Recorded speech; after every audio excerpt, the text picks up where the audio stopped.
This just in, His Majesty King Charles has been elected King of Britain. Now he dons the crown, holds the long gold stick, and carries that little round thingy too. King Charles is wearing a big fur cape, and the people of Britain are taking to the streets to eat biscuits and drink tea in honor of their new king. Hey, Rye. What you doing? Hey, Pamela. I was just practicing my coronation announcement. That's right. There's a coronation this week. We better get our royal ducks in a row. Actually, I think they call them swans, Pamela. But let's get into it. For king and country. I'm Pamela Kirkland. And I'm Ryan Willard. It's Wednesday, May 3rd. This is the 10 News. 10, 9, 8, 7, 6, 5, 4, 3, 2, 1.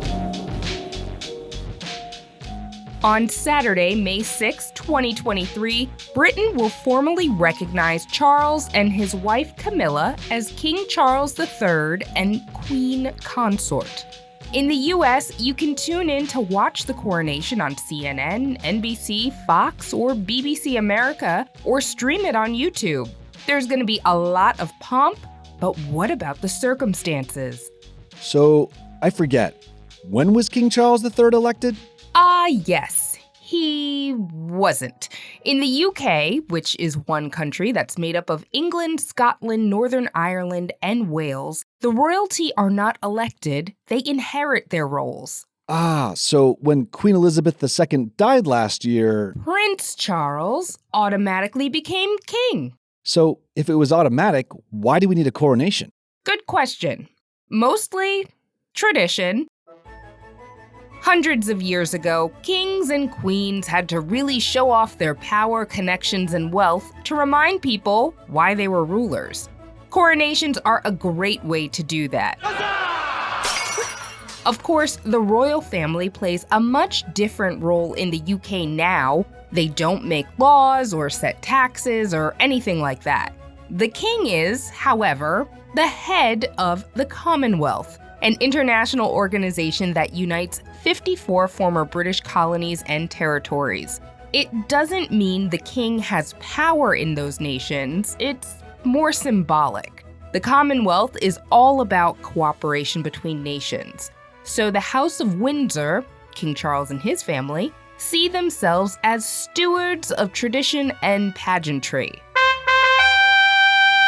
The coronation ceremony we'll see this weekend hasn't changed much in 1,000 years. This connection to the past is one of the reasons the royal family honors tradition and brings in tourism to the country. Got it. Now, Queen Elizabeth ruled for a really long time, so this is the first coronation since... June 2nd, 1953. From the roaring of the multitude into the quiet solemnity of the great abbey steps Her Majesty. It's been 70 years since there's been a coronation in Britain. Wow, so for most people alive today, this will be the first coronation they see. Yep. Okay, I have another question. Go for it. What are the stick and round thing the king and queens always hold? Yes, the scepter and orb. These actually date back to Charles II in 1661. So King Charles III will hold two different scepters. That's the long gold staff. Each represents a different aspect of being king, justice and mercy. The orb he'll hold is called the Sovereign's Orb, which basically represents the world. Queen Camilla will also hold a pair of scepters and an orb, the ones made especially for queen consorts. And what is a consort? Oh, it's just a little title that means they're not the ruler. So Camilla is queen consort because she's married to the king. She's not a member of the royal family, so she is a queen, but she can't rule on her own. Bummer. Okay, last question. Will there be crowns? Yes, of course. The word coronation means to put a crown on someone's head. So the crowns will be a big part of the ceremony. When he's crowned at noon London time on Saturday in Westminster Abbey, King Charles will wear a crown from 1661 that only 6 other rulers have worn. It's St. Edward's crown, and it's only used for coronations. Queen Camilla will wear Queen Mary's crown, which was made in 1911 and has over 2,000 diamonds on it. After he's crowned king, Charles will switch into a different crown, the Imperial State Crown, which is used for official occasions and features nearly 3,000 diamonds. Holy moly! Then he and the Queen Consort will hop into the gold state coach and ride back to Buckingham Palace. That is a lot of gold and gems. What can I say? It's good to be the king. God save our gracious quick king. God save our noble king. God save the queen. Hey, Tessa, what you doing? Oh, I'm practicing the new British national anthem. Are you talking in an accent? No. Wait, why is there a new national anthem? Well, it changed when Prince Charles became king last fall. Lots of things changed. Pamela! Tessa says King Charles is changing songs! What? Tessa, please tell us what you know. Still in that accent. Let's start with the song.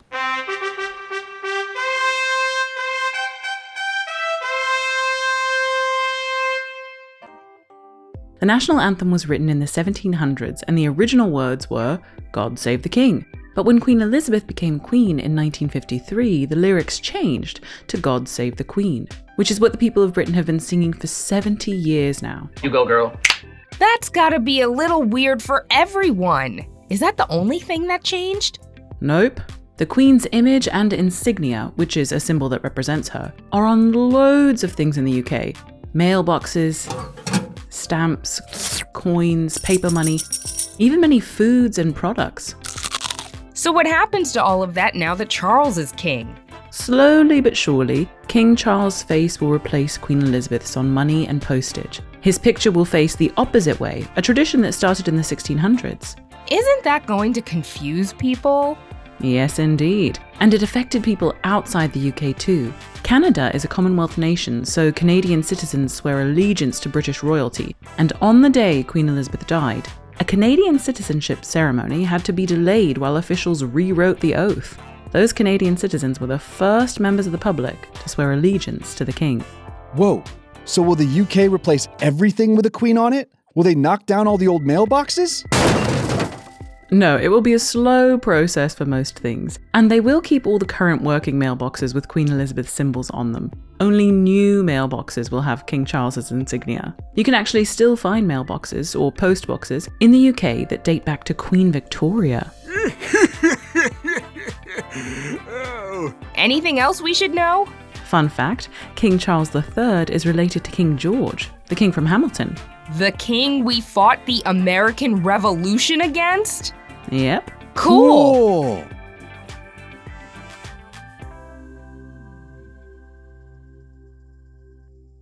Hey, tenors, it's that time again. Mother's Day is around the corner, and we want to thank moms and grandmas in the best way we know how. With news.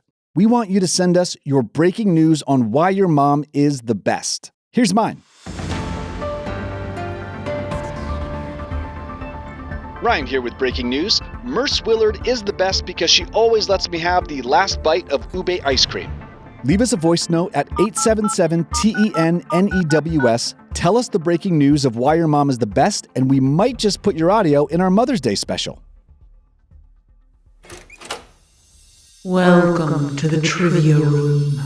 Wow!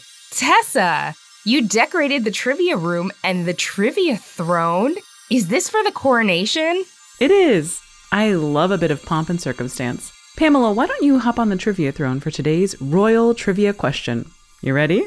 Let's do it. What is going on here? Trivia on the 10. A throne is a seat of power and is even considered a little bit magical. It's definitely more than just a chair. But did you ever wonder who invented thrones? Is it A, the Greeks, B, the Egyptians, or C, the Chinese? Tenors, did you guess it? Pamela, what's your answer? I'm gonna go with B, the Egyptians. They seem to like thrones.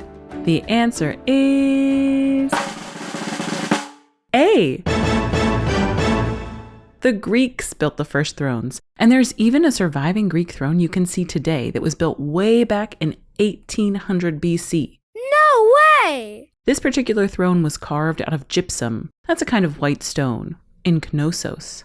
Knossos is on the Isle of Crete and is considered one of the oldest cities on Earth, and the palace there had indoor plumbing. Knossos has fascinated archaeologists for hundreds of years. What about the throne King Charles will sit on? Oh yes, the coronation chair. It's a 7-foot-tall wooden chair that's over 700 years old. It's partly decorated with gold leaf, and there's carved graffiti on it from hundreds of years ago. At the foot of the chair are 2 gold lions, and under the chair will be the Stone of Destiny. I got a chance to see the Stone of Destiny in its usual home in Scotland's capital city, Edinburgh. Cool! I'm definitely looking forward to watching this ancient ceremony unfold. If I can get up that early.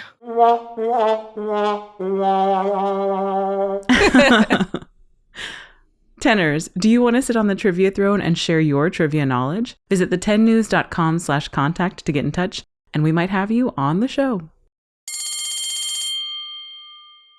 Hey, Pamela, I think we should give special 10 News snaps to one of our listeners. But before we do, here's a quick note for the grown-ups. All right, grab your grown-ups for this recommendation, because just like you love this news podcast, I think you're going to love The Newsworthy. The Newsworthy podcast is the best way to stay informed and up-to-date each weekday. You get everything you need to know, from politics to tech to entertainment and more, in just 10 convenient minutes. Plus, The Newsworthy is always fair, factual, and even, dare I say, friendly. Even adults can feel overwhelmed by the news sometimes, so The Newsworthy helps. Just search The Newsworthy on Apple, Spotify, or wherever you listen to your podcasts, or head to thenewsworthy.com. Time for 10 News Snaps. Tenor number 3 Gamer wrote this review of the 10 News. This is probably the best thing in the whole universe. Pamela, you are the best host. You too, Ryan.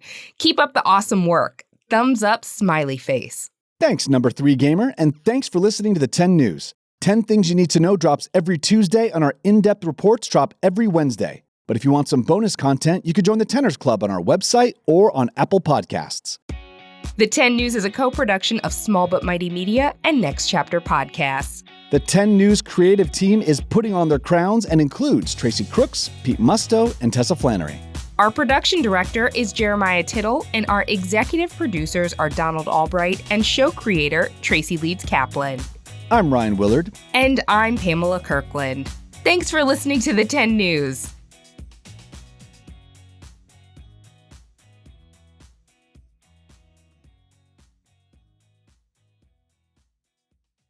Hey, it's Ryan Willard. For those of you that love trivia, we wanted to recommend a podcast that we think you'll really like. The Ultimate Fact Off. It's a family audio game show. Check it out.